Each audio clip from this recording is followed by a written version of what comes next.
안녕하십니까. 또 뵙게 돼서 반갑습니다.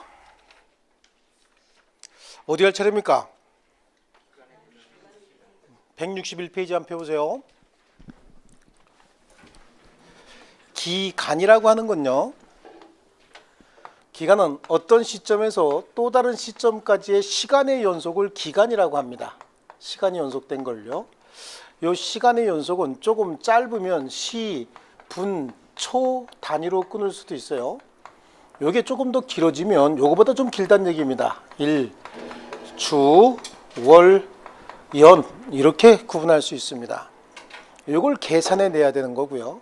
이 시, 분, 초 단위의 기간 계산을 자연적 계산이다 라고 얘기를 합니다. 자연적 계산이라고 하는 말이 붙은 이유는 시계를 보고 계산한다 라고 하는 의미가 들어가 있어요. 시계는 뭐를 보고 만드는 거죠? 그쵸? 해 그림자를 보고 만드는 게 시계잖아요. 그래서 시계를 보고 계산한다. 그럼 시계를 보고 계산하는데 계산할 때 기산점이 있어야 되고, 기산점이 있으면 만료점도 있어야 되겠죠. 그래서 기산점하고 만료점을 따지는 게 기간 계산의 핵심인 거예요. 여기가 기산점이면 여기가 만료점이 되겠죠. 그래요. 그래서 자연적 계산 같은 경우에는 즉시부터 계산해요. 그리고 해당 시분초가 만료가 되면, 만료가 된다는 얘기는 종료가 된다는 얘기죠. 해당 시분초가 종료가 되면 기간이 만료가 된다. 뭐 말이 어렵지 사실은 아무것도 아닙니다. 10시부터 3시간이다 라고 줬대요. 10시부터 3시간이면 10시부터 바로 시작하면 되죠. 그 3시간이면 몇 시일까요? 1시죠? 13시죠? 10시부터 3시간이면 13시입니다. 13시. 그렇죠? 13시.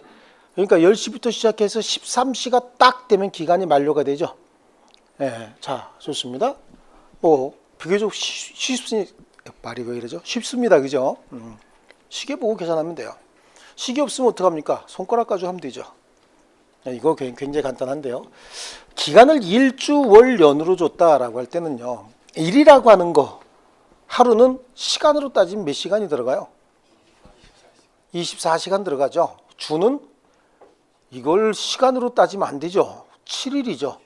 그럼 시간으로 따지면요, 4, 7이, 그 다음에 2, 7이 이렇게 해야 되잖아요. 골치 아프다. 그러니까 어떻게 한다? 24 곱하기 7 그냥 그래 버리면 돼요. 그죠?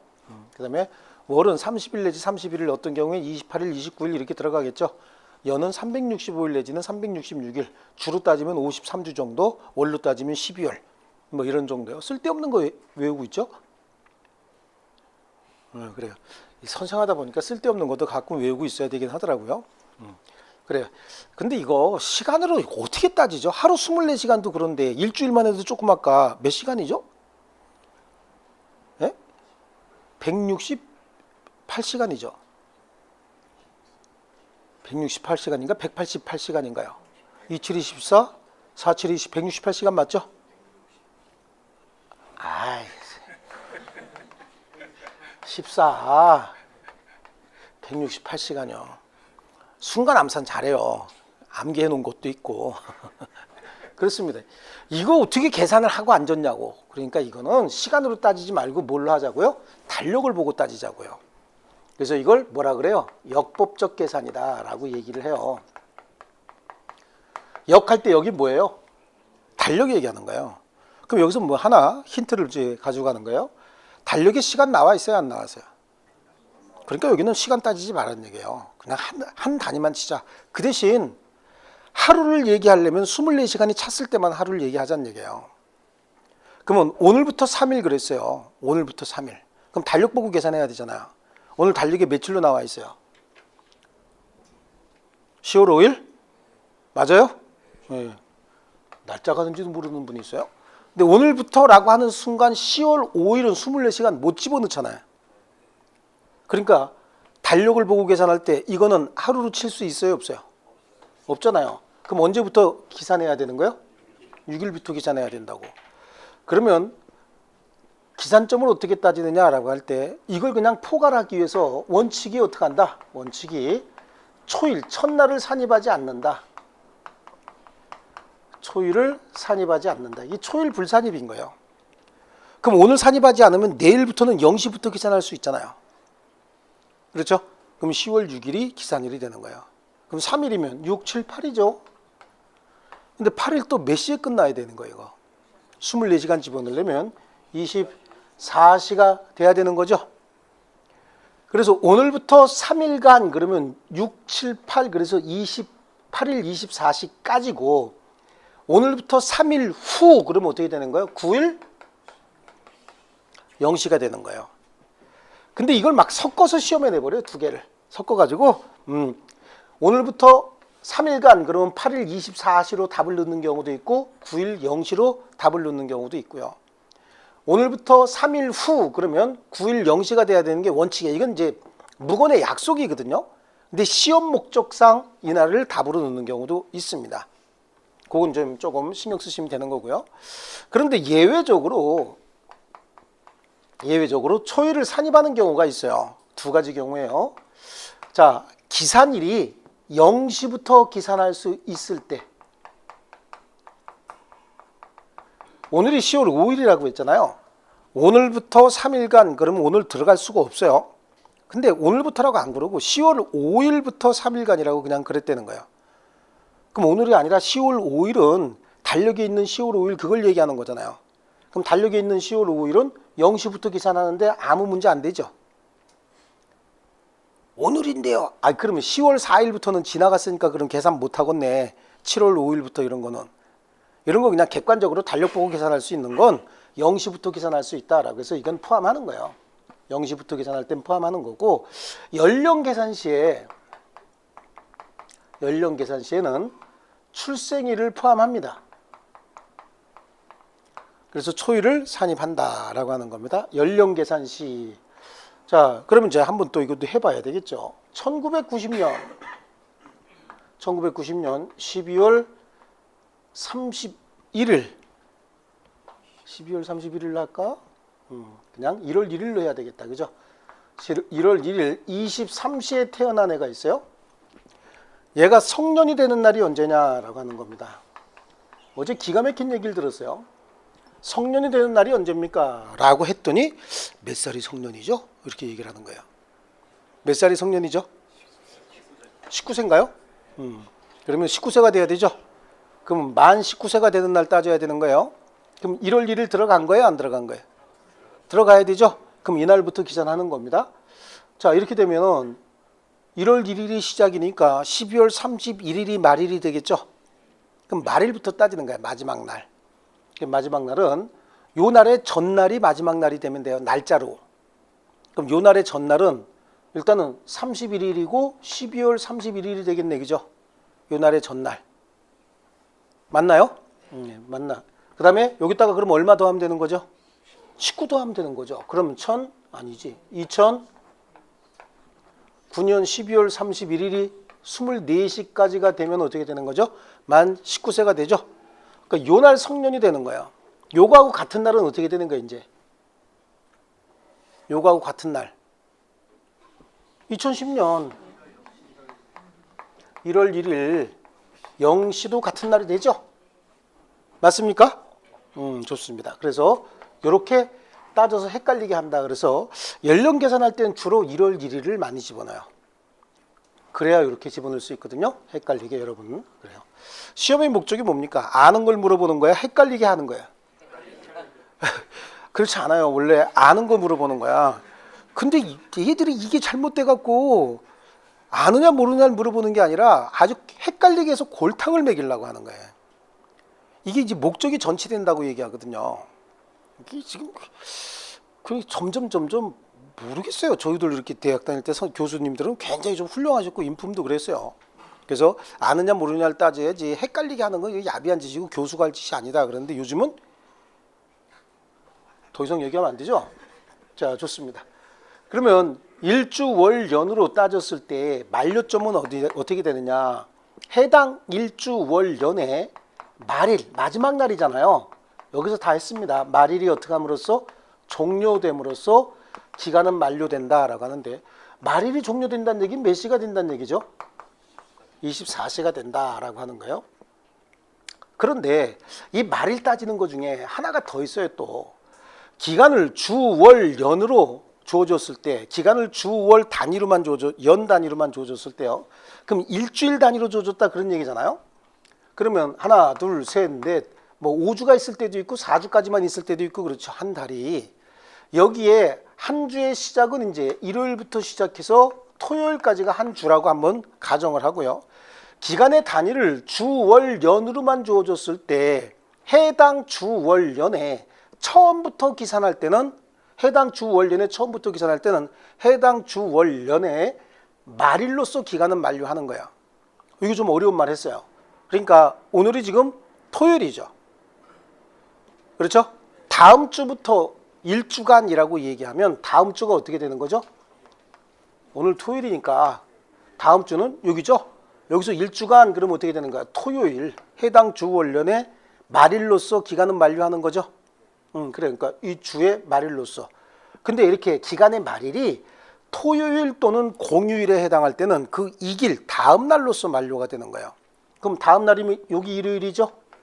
이것도 공휴일에 해당하잖아요. 그러니까 어떻게 월요일 날 24시가 되면 기간은 만료하는 거겠죠. 에듀윌 유료 회원만의 명품 교수 서비스.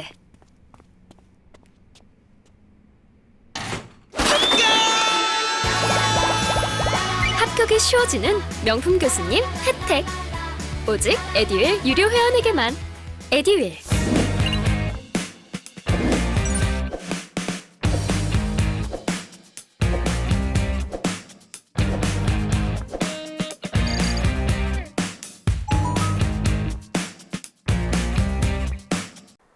그렇죠?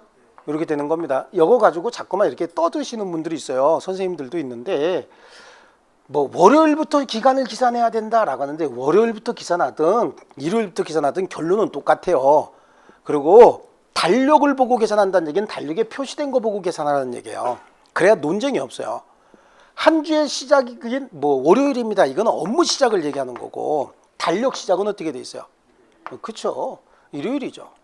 자, 그런데 해당 주, 월, 연에 처음부터 계산하지 않을 때 이런 얘기가 나와요. 그럼 주 했으니까 월도 볼까요? 예를 들어서 1월부터 12월까지로 돼 있죠.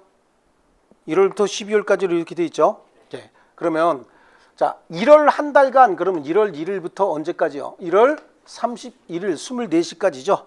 2월 한 달간 그러면 2월 1일부터 뭐 한 28일 아니면 29일이 되겠죠. 24시까지가 될 겁니다. 5월 한 달간 그러면 5월 1일부터 5월 31일까지가 될 거예요. 연으로 따져볼까요? 자, 2020년부터 1년간 그럼 2020년 어떻게 되는 거야? 1월 1일부터 12월 31일 이렇게 따지면 되잖아요. 요거는 해당 주, 월, 연에 처음부터 따질 때예요. 그런데 해당 주, 월, 연에 처음부터 계산하지 않을 때 한번 보시자고요. 그러면 요번이 아니라 다음 주 수요일부터 2주간이라고 얘기한다고요? 처음부터 계산하지 않고 있는 거죠. 수요일부터 2주간 그럼 하나, 둘 나가서 2주 지나서 기산일의 전일이 무슨 요일이죠? 기산일의 전일로서 기간은 만료한다라고 돼 있어요. 여기 기산일의 전일. 그럼 여기서도 한번 따져볼게요. 1월 1일이 아니라 1월 10일부터 2달간이라고 얘기했다고요? 그럼 1월 10일부터 2달. 그럼 하나, 둘. 그러면 최후의 월부터 따져야 되죠. 2, 3. 기산일의 전일이면 3월 9일 24시가 되면 기간은 만료하겠죠. 이렇게 따지란 얘기예요. 해당 주, 월, 연에 처음부터 계산할 때는 그 주의 말일로서 기간은 만료하고 그 월의 말일로서 기간은 만료하면 되는 거잖아요. 근데 처음부터 계산하지 않을 때는 기산일의 전일로서 그러니까 2주다 그러면 2주 먼저 따져야 될 거 아니겠어요. 이걸 최후의 주. 2월이다 그러면 2월부터 따져야 되죠. 이게 최후의 월이야. 그러니까 최후의 주, 월, 연에서 기산일의 무슨 날? 전일. 기산일의 무슨 날이요? 전일로서 기간은 만료한다. 요거 하나 하고 또 하나가 있어요. 기간을 월 또는 연으로 줬을 때 발생하는 문제가 있는데 기간을 월 또는 연으로 줬는데 최종 월에 해당일이 없다는 거예요. 그러면 10월 31일부터 4월이라고 주어졌어요. 4월.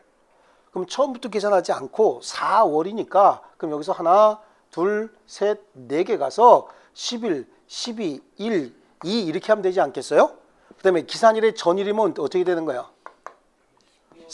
30이 돼야 되잖아. 30. 근데 2월에 30일 있어요? 없어요? 없습니다.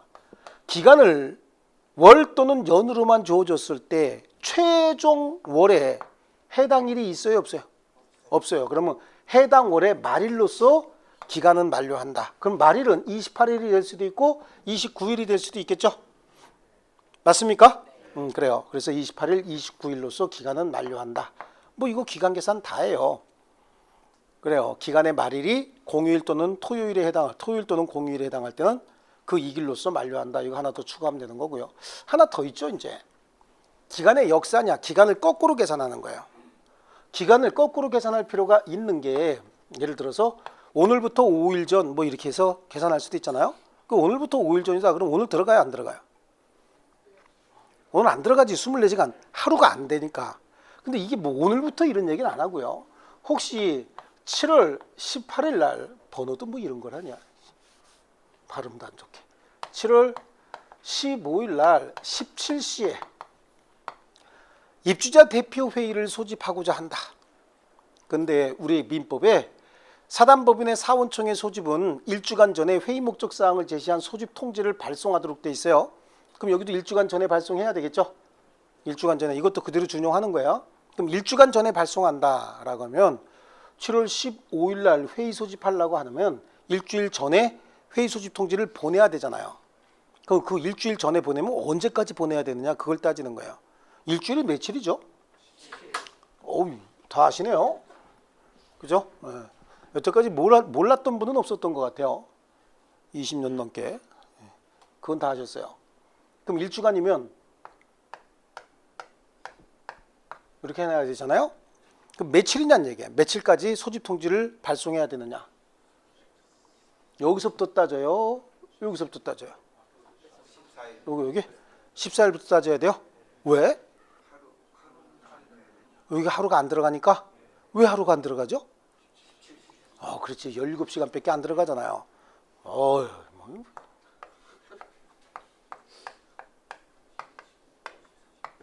그럼 며칠 날 보내야 되죠? 요날? 요날 보내야 돼. 이날 보내야 돼. 그치? 8일째 돼. 여기 아니고 여기. 눈치 가지고도 동그라미 쳤잖아. 눈치 가지고. 그럼 여기가 14, 13, 12, 11, 19, 8, 7. 요날 보내면 되죠, 요날. 그러니까 7월 7일 24시까지만 보내면 되는 거죠. 네, 이렇게 하면 되는 거예요. 근데 이건 이제 간단 계산이에요. 여기서 얼마 빼면 며칠 빼면 되는 거야? 8 빼면 되는 거예요. 여기서 8. 8 빼면 그냥 나와요. 아시겠죠? 근데 이 8 안 빠지게 주는 가끔 그런 인간이 있어요. 8이 안 빠지게 7월 2일 날 한대. 얄미워 죽겠죠? 할 수 없지 뭐. 1. 큰일 났다. 6월 달 어떻게 되냐? 30일이죠? 그건 내가 가르칠 게 아니라 초등학교를 어디 나왔느냐에 따라서 달라지는 겁니다. 그건 내가 가르치는 게 아니죠? 초등학교 은사님을 어떤 분을 만났느냐에 따라서 기억을 하느냐 못하느냐. 이건 또 생활 속에서 이거 갖고도 했죠, 우리가? 네, 그래요. 그거 갖고도 했어요. 30일이죠.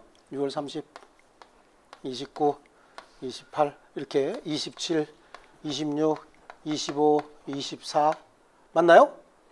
23 이렇게 되는 건가요? 좋습니다. 이렇게 되면 되는 거예요. 23일 맞아요?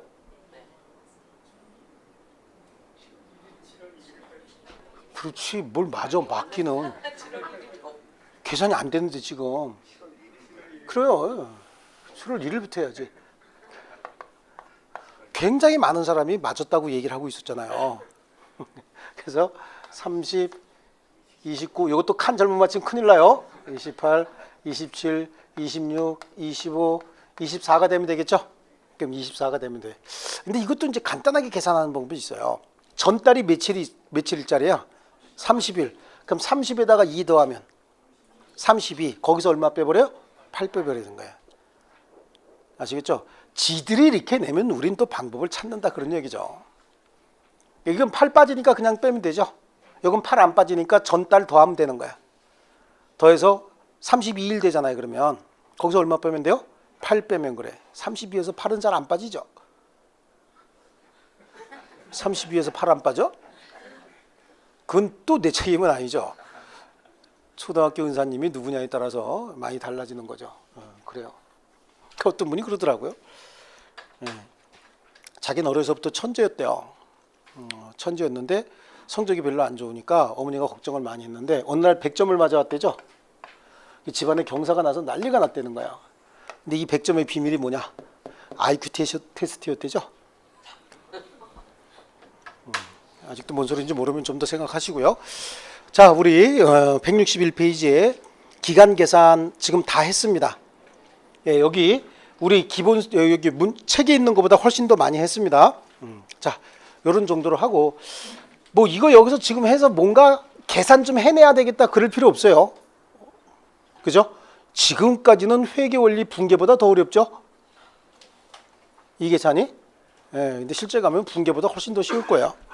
그 다음에 넘겨보세요. 이제 소멸시효 나오죠? 보이십니까? 소멸시효? 그래요. 시효 제도를 공부할 거예요. 시효. 시효는 오늘 이따가 소유권의 취득시효도 한번 나올 건데 여기서 시효가 뭔지에 대해서 한꺼번에 정리해 버리고 갈게요.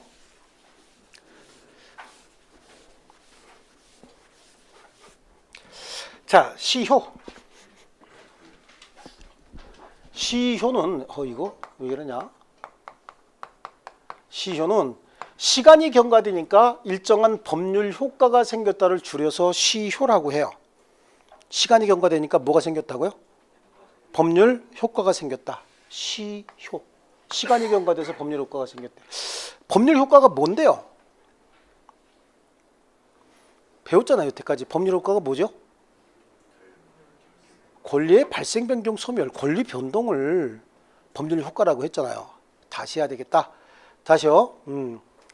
법률 사실, 법률 요건, 법률 효과 등에 의해서 권리가 발생, 변경, 소멸하죠. 법률 요건은 법률 행위 아닌 법률 규정이고 얘들을 권리 변동의 원인이라고 얘기했어요. 권리 변동의 원인은 두 가지밖에 없다. 법률 행위 아니면 법률 규정인데 이걸 법률 요건이라고 했죠. 그리고 그에 따라서 나타난 결과를 법률 효과라고 얘기했잖아요. 법률 효과는 권리의 발생, 변경, 소멸로 나타난다죠. 그거 자체가 시험에 안 나오지만 그걸 알고 있어야만 뒤에 있는 내용들이 계속해서 이해가 될 거라고요. 아시겠습니까? 이 시효는 두 가지가 있어요. 권리를 취득하는 시효를 우리는 취득시효라고 합니다. 권리가 소멸하는 시효를 우리는 소멸시효다 이렇게 얘기를 해요. 요거는 왜 줄이고 요거는 왜 다 썼을까요? 지금 이거 할 거거든요. 그래서 다 쓴 건데 시간이 경과됨에 따라서 법률 효과가 생긴다. 아무 행위도 하지 않았어요. 근데 시간이 경과됐어요. 단지. 그러니까 어떤 상태에서 시간이 경과됐나 그걸 한번 볼게요. 자, 시간이 경과됐는데 짧은 시간이 아니고 오랜 시간이 경과됐음을 의미하는 거예요. 장시간이. 그래, 취득시효는 현재 권리 없는 자가 무권리자니까 권리를 취득해야 될 필요가 있는 자예요. 무권리자는 권리를 행사할 수 있는 자예요? 행사할 수 없는 자예요? 권리를 이것도 안 보인다 그런 건데 아무리 유명하시더라도 저랑 공부 스타일이 안 맞으면 그냥 안 맞더라고요. 애들 유료회원이면 교수님들을 고를 수 있으니까 과목별로 나만의 드림팀을 만드는 느낌? 저랑 꼭 맞는 교수님을 선택할 수 있었던 게 합격 비법이었던 것 같아요.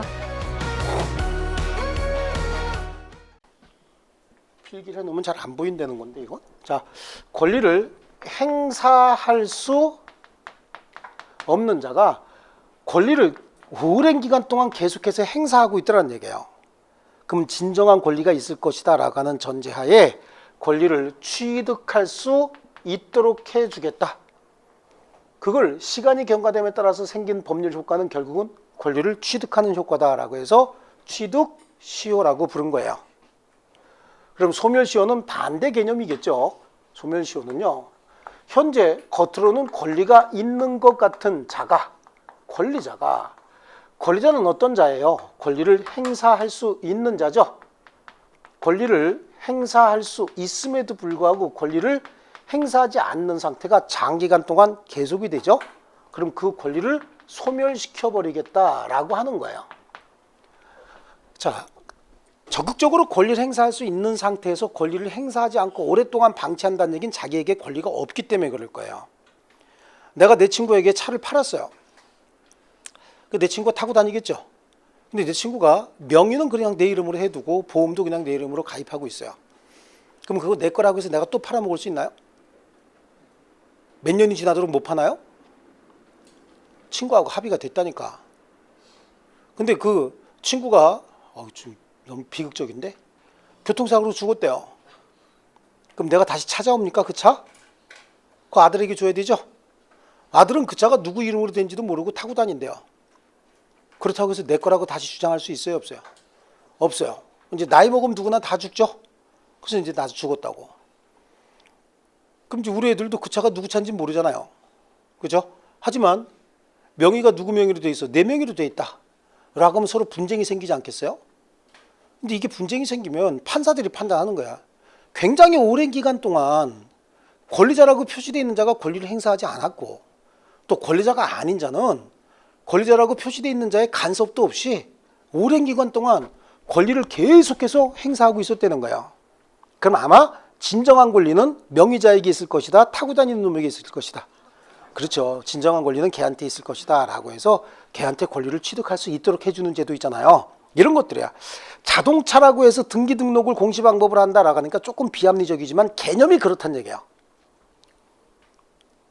아시겠죠? 그러니까 권리자의 권리는 소멸되고 걔는요, 그 권리는 취득이 되는 거겠죠. 좀 어려운가요? 두 개 한꺼번에 설명해서 하나씩 해야 되는데. 자, 좋습니다. 내 잘못이죠. 두 개를 한꺼번에 설명해 버렸네. 하나만 할 걸. 그럼 하여튼 권리를 소멸시키는 제도예요. 오랜 기간 동안 권리 행사하지 않고 방치하면 그런 일이 생긴다 그런 겁니다. 이 소멸시효 제도인데, 그러면 소멸시효를 다시 한번 정리를 해볼게요. 현재 권리자가 그래. 권리자는 권리를 행사할 수 있는 자예요. 이 자의 권리 중에는 소멸시효에 걸리지 않는 권리도 있고 소멸시효에 걸리는 권리도 있어요. 그러면 소멸시효에 걸리지 않는 권리, 소멸시효에 걸리는 권리 이거 다 암기해야 되는데 여기서는 이걸 암기해야 되거든요. 그래서 뭐 형성권, 상린권 그래서 형상점, 담, 분비, 물청소 하자 막 이래갖고 제가 쉽게 암기시켜 드릴 거니까 이 걱정 안 해도 돼요. 그 다음에 소멸시효에 걸리는 권리는 소멸시효 기간에서 우리 한꺼번에 공부할 거예요. 신경 안 쓰셔도 되고 권리자가 권리를 행사할 수 있음에도 불구하고 권리를 행사하지 않는 상태가 장기간 동안, 여기서 이 장기간이라고 하는 건 소멸시효 기간 얘기하는 거거든요. 그러면 권리의 종류에 따라서 20년짜리도 있고 10년짜리도 있고 단기 소멸시효에 걸려서 3년, 1년짜리들도 있어요. 권리의 중요도에 따라서 소멸시효 기간은 길기도 하고 좀 짧기도 해요. 자, 장기간 동안 권리를 행사하지 않고 있더라는 거죠. 권리를 행사하지 않았다는 거예요. 장기간 동안. 근데 장기간 동안 권리를 하지 않는 상태가 어떻게 된다?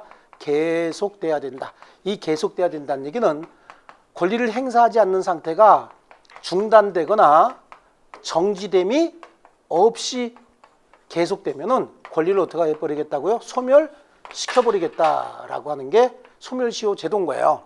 이게 기본적인 개념인 겁니다. 그럼 여기서 우리가 알아야 될 거는 소멸시효에 걸리는 권리와 소멸시효에 걸리지 않는 권리들.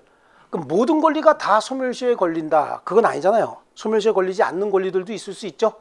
그럼 소멸시효에 걸리지 않는 권리 어떤 게 있느냐라고 하는 거예요. 소멸시효에 걸리지 않는 권리 대표적인 게 뭐예요? 가족권이에요. 가족권 같은 경우는 오랫동안 행사하지 않는다 그래서 소멸하는 권리가 아니에요. 가족권 같은 경우는. 아시겠죠? 그래서 가족권 소멸시효에 걸리지 않아요. 소멸시효 제도는 재산권에 국한되는 제도예요. 근데 재산권도 다 소멸시효에 걸리진 않아요. 형성권과 같은 것들은 제척기간이라고 해서 아직 배우지 않은 것들입니다. 이런 거에만 적용되는 권리들도 있어요. 제척기간과 소멸시효가 같이 걸리는 권리들도 있고요. 그런 걸 좀 구분하는 겁니다. 여기서는요. 그러니까 대표적으로 가족권은 소멸시효에 걸리지 않는다라고 하는 거예요. 또 소유권도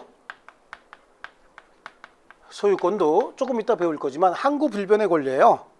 전면적 지배권으로서 항구 불변의 권리이기 때문에 소유권을 행사하지 않는다고 해서 소유권이 소멸시효에 걸려서 소멸하는 일은 없어요.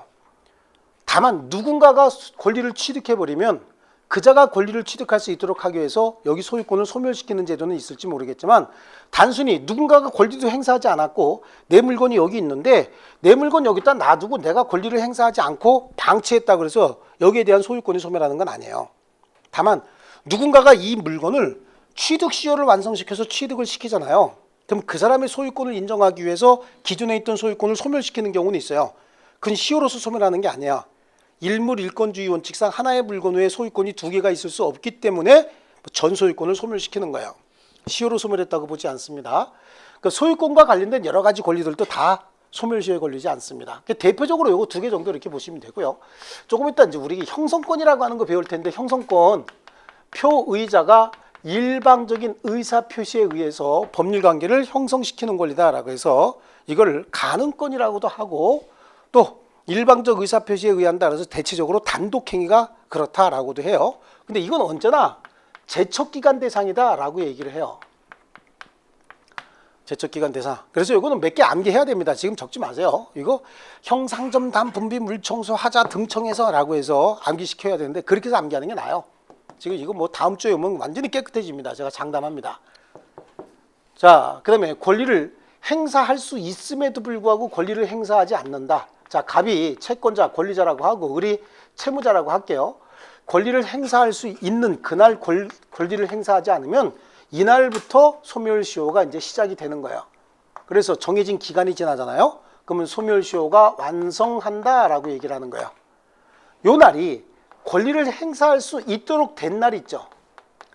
요 날부터 소멸시효를 기산하는 겁니다. 이걸 소멸시효의 기산점이다라고 얘기를 합니다. 예를 들어서 조건부 권리 같은 경우는 조건이 성취되기 전까지는 권리자가 조건 성취 전까지는 권리 행사할 수 있어요? 없어요? 없어요. 좀 더 쉬운 말로 기한부 권리예요. 오늘 행사하지 말고 11월 1일부터 행사해라 라고 돼 있다고. 그럼 10월 달엔 권리 행사할 수 있는 거예요? 없는 거예요? 10월 달에 권리 행사할 수 없는 거죠? 그래요. 그러면 11월 1일부터 권리 행사해야 될 거 아니겠어요? 근데 11월 1일이 됐는데도 권리를 행사하지 않고 있대요. 그럼 그때부터 소멸시효가 진행하는 겁니다. 그래서 정해진 기간이 지나면 소멸시효가 완성이 된다라고 해서 이거 기산점 따지는 거예요, 이거는요. 이 기산점 따지는 거는 우리 기본서 이렇게 한쪽 맞고서 한 번만 생각해 보면 돼. 이건 암기 못해요. 너무 많아가지고. 암기 못하기 때문에 머릿속으로 이때쯤이면 권리 행사할 수 있겠구나라고 하는 의식을 가져야 되는 거예요. 그거 가지고 공부하면 되는 거고요. 소멸시효가 완성이 된다라고 하면 이거부터 볼게요. 소멸시효가 완성이 되면 채권 채무들이 소멸해야 되잖아요. 소멸하는데 그날로부터 소멸하는 것이 아니라 기산일까지 되돌아갑니다. 소급해서 이날로부터 소멸하는 거예요. 이걸 소급한다라고 하는데 이 의미는 여기서부터 채권 채무는 없었던 걸로 하니까 이 기간 중에 발생했던 뭐가 있죠? 이자 줄 필요 있다 없다? 없다. 이렇게 되는 겁니다. 아시겠죠? 그러면 소멸시효 기간을 또 따져봐야 됩니다. 이 소멸시효 기간은요. 20년짜리가 있는데 20년짜리는 용익물권만 20년짜리예요. 용익물권 조금 더 암기합니다. 3개. 그 다음에 10년짜리는 일반적인 채권들, 친구한테 빌린 돈, 이거 일반 채권이에요. 요거 10년의 소멸시효에 걸린다. 요 기간이 기산점으로 해서 10년이 지나면 소멸시효가 완성돼서 소급해갖고 소멸하기 때문에 이자도 줄 필요 없다는 얘기고요. 3년짜리는 요거 둘로 나눠서 3년짜리는 일단 전문가들의 전문성을 갖춘 채권들 있죠. 전문가들이 전문성을 갖춘 채권이다라고 해서요. 대표적인 게 뭐예요? 의사의 치료비 채권, 약사의 제조비 채권, 그 다음에 변호사의 변론 채권, 세무사 회계사의 업무 채권 이런 거 있죠. 기사의 공사 채권, 도급받은 자의 공사 채권 이런 것들 다 전문성, 기술성을 바탕으로 생긴 전문가 기술자의 채권이죠. 요거는 다 3년짜리예요. 근데 하나가 더 있는 게 여기에 이제 말이 좀 어려운 말이 나와요. 1년 이내의 기간으로 정해서 정기적으로 지급되는 채권이라는 얘기가 나와요. 이 말의 의미는 순환 주기가 최장 1년에 한 번은 순환되는 채권이야. 그러니까 매월 받기로 했으면 1년에 몇 번이 순환이 되죠? 12번. 반기마다 한 번 받기로 했으면 1년에 2번은 순환이 되잖아요. 1년에 한 번 받기로 해서도 1년에 한 번은 순환이 되죠. 이런 것들을 다 합해서 1년 이내의 기간으로 정해서 정기적으로 지급되는 채권이다 이렇게 얘기를 하거든요. 또 우리 급여 있잖아. 월급 1년에 몇 번 받아요? 12번 받죠. 관리비 12번, 이자 최소한 1년에 한 번 정도 받기로 한 이자 같은 거 있으면 여기에 해당하는 거예요. 3년짜리. 부양료는 1년에 한 번 주면 돼 안 돼? 부양료 1년에 한 번 주면 가서 보면 다 죽었겠다. 그죠? 이런 것들이요. 이런 것들은 3년짜리고요. 1년짜리는 간단합니다. 의식주 오락과 관련된 채권이에요. 의식주 오락과 관련된 채권들이에요. 식당의 외상값, 그 다음에 호텔의 외상값. 호텔도 외상값이 있나? 호텔의 외상값이 있어요? 단골임이 있어요? 호텔에 외상값이 있나? 있어요. 호텔에 외상 지고 안 나간 사람들 많아요. 스위트룸 제일 높은데 펜트하우스 같은 데 빌려갖고 처음에 돈 좀 내요. 그리고 장기 투숙합니다. 자, 한 20일 빌려줘. 그래갖고 한꺼번에 내죠. 그 다음부터 나가려면 나가 안 나가? 안 나가. 버티고 앉아있는 거예요. 그런 사람들 좀 있어요. 뭐 지금 또 다시 지금 들어가 앉은 장모 씨라고 있죠. 장모 영자 씨라고. 누구라고는 구체적으로 얘기 안 했죠. 그래요. 그분 들어가 계시는데 그 호텔에 고급 호텔에 최상층 스위트룸 빌려가지고 어떻게 했어요? 그 버티고 있으면서 안 내고 뭐 그래갖고 사기로 또 다시 들어가셨잖아요. 그런 분이 있어요. 그 외상값 소멸시효 몇 년이죠? 1년인가요? 1년. 그러니까 어떻게 하면 돼? 들어가서 1년 있다 나오시면 되는 거지 뭘.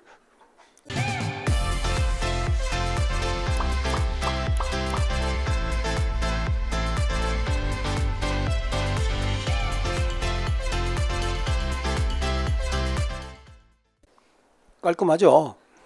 그러니까 식당에서 밥 먹으면 돈 내는 거야 안 내는 거야? 양아치 되는 수가 있어요. 내죠. 자, 요 기간 동안 중단 또는 정지되지 말아야 된다라고 하는 거예요. 그럼 소멸시효 중단은 뭐고 소멸시효 정지는 뭐냐라고 하는 거죠. 자, 소멸시효 중단이다, 소멸시효 정지다라고 하는 건 소멸시효의 개념을 다시 설명드리면 권리자가 권리를 행사할 수 있음에도 불구하고 권리를 행사하지 않는 상태가 일정 기간 동안 권리를 행사하지 않고 계속돼야지만 소멸시효가 완성하는 거잖아요. 그죠? 그런데 혹시 권리자가 중간에 권리를 행사해버렸다는 거예요. 그러면 권리를 행사하지 않는 상태가 계속돼야 완성되는데 권리를 행사해버리면 권리를 행사하지 않는 상태가 계속되다가 어떻게 되는 거야? 파괴가 돼버리죠. 이 권리 행사했는데 행사된 권리가 상대방에게 도달할 수도 있고 행사된 권리가 상대방에게 도달하지 않는 경우도 있어요. 상대방에게 도달했다라고 하는 겁니다. 그럼 정상적으로 권리 행사에서 권리 행사가 상대방에게 도달했잖아요. 그러면 소멸시효는 그냥 파괴가 되는 거예요. 그럼 여기다가 다시 한번 보면요. 할 수 있음에도 불구하고 행사하지 않아갖고 소멸시효가 완성될 무렵에 갑자기 애가 권리를 어떻게 했대요? 행사해버렸다는 거야. 행사해서 상대방에게 도달했죠. 그럼 지금까지 지나간 소멸시효 기간은 완전히 무시돼 버리는 거야. 그럼 여기서부터 다시 그 또 끝나갈 무렵에 다시 와서 권리 행사했다는 거예요. 그럼 여기서부터 어떻게 해요? 다시 시작이 되는 거예요.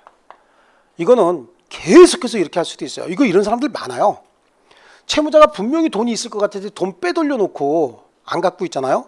그럼 10년에 한 번씩 10년 될 만하면 소송해갖고 9년 12개월쯤 되는 날 11개월쯤 되는 날 소송해요. 승소 판결하면 이때부터 또 다시 10년이야. 그럼 또 여기서 한 번 또 하해서 10년 계속 연장시키는 사람이 있어요. 이건 연장시켜서 소송하면 안 나와. 안 나오면 골석재판으로 해서 볼 것도 없어. 그냥 소장만 제출하면 무조건 이겨요. 이거는요. 그래서 이런 식으로 계속해서 연장시키는 사람이 있어요. 독사 같은 사람 있죠. 예. 저도 하고 있는 게 2건이 있어요. 지금 약 올라서 계속 하고 있어요. 예. 엊그저께도 하나 해놨어요. 그래서 벌써 이제 20년이 늘어난 거예요. 20년이. 그래서 하나 하고 있는데 요거 소멸시효 중단이에요. 중단. 그 중단 사유가 뭐냐? 그럼 또 중단 사유도 리듬을 좀 타서 청구 압류가 접은 승인 막 이래요. 청구 압류가 처분 승인. 청구 방법은 또 최 씨와 임 씨가 화파를 조직해서 경찰로부터 제지당하고 있다. 최임 화파 제지 이래갖고 이건 좀 암기사항이 있어요. 시키는 대로 암기하시면 나오면 틀릴 이유가 없어요. 근데 하지 말랬는데 하고 하려는 건 또 안 하고 그러니까 틀리는 거지. 그죠? 자, 이게 소멸시효 중단 사유. 그래요. 그러면 권리자는 권리 행사했는데 상대방에게 도달을 못했다는 거예요. 이건 크게 나눠서 상대방 사정으로 인해서 도달이 안 되는 경우도 있지만 또는 상대방 사정과 관련 없이 도달이 안 되는 경우도 있어. 천재사변동으로. 그러면 상대방 사정은 뭐가 있느냐?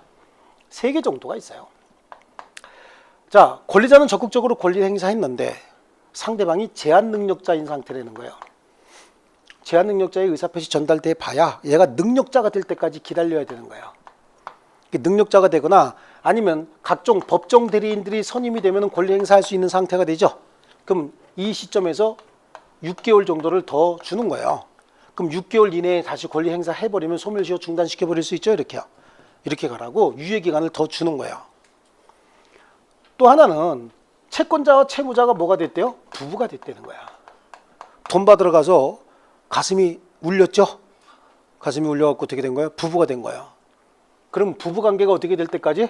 종료될 때까지, 끝날 때까지 그러는 거죠. 자, 부부는 일심동체입니까? 아닙니까?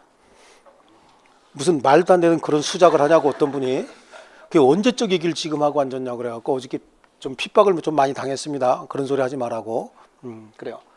물어봤어요. 돌아가셔서 다시 태어나시면 지금 배우자님하고 결혼할 겁니까? 100%다. 무슨 김세계 이런 얘기 하죠. 깜짝 놀랐죠. 남자분들은요 그런다고들 하는데 자 좋습니다. 부부관계도 마찬가지야. 부부관계가 끝나고 나면 왼수가 돼버리죠. 네, 왼수가 돼. 이때도 몇 개월 더 준다고요? 6개월 더 준다라고 하는 거야. 그럼 그때 권리 행사해서 소멸시효 중단시키든지 돈을 받든지 하라는 얘기입니다.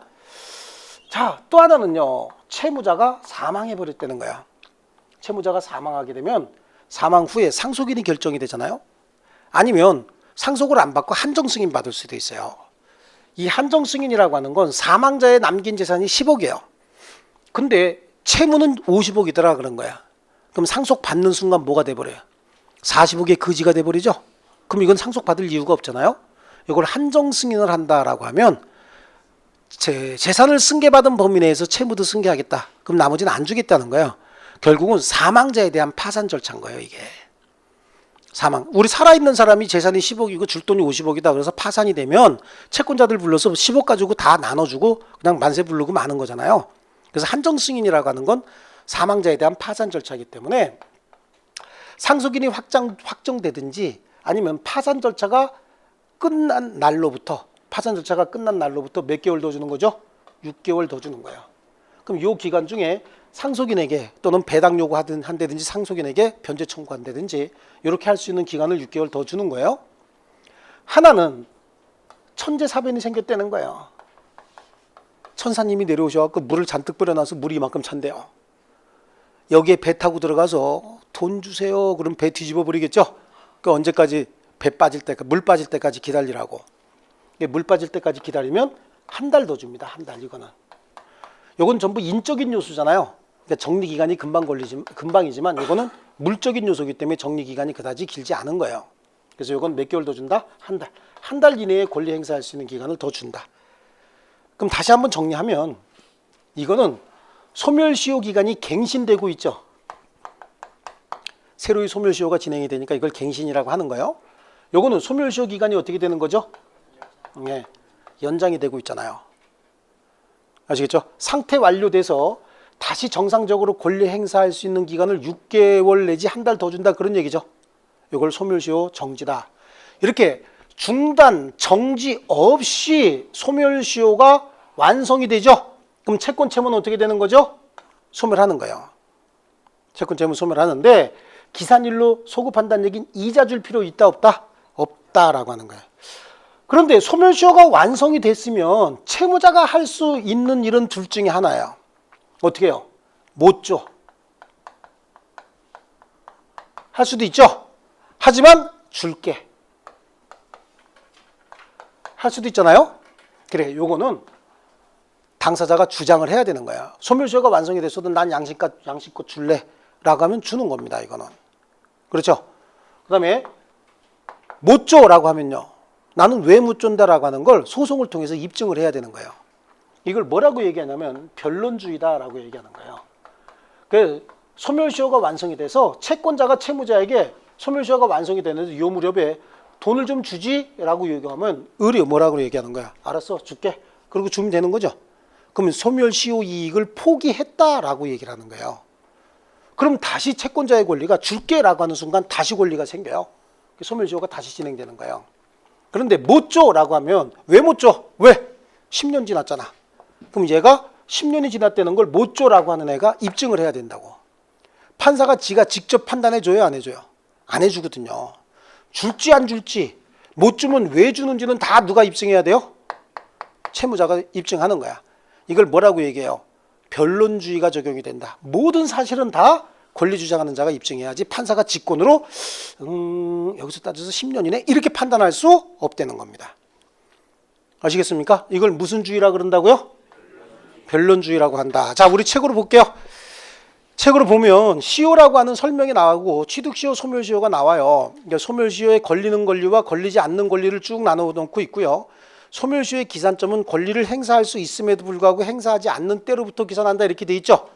소멸시효 기간은 거기 20년짜리 용익물건이 있고 3년짜리 보니까 전부 1번에는 1년 이내의 기간으로 정한 금전 물건의 지급 채권이다 이렇게 돼 있죠.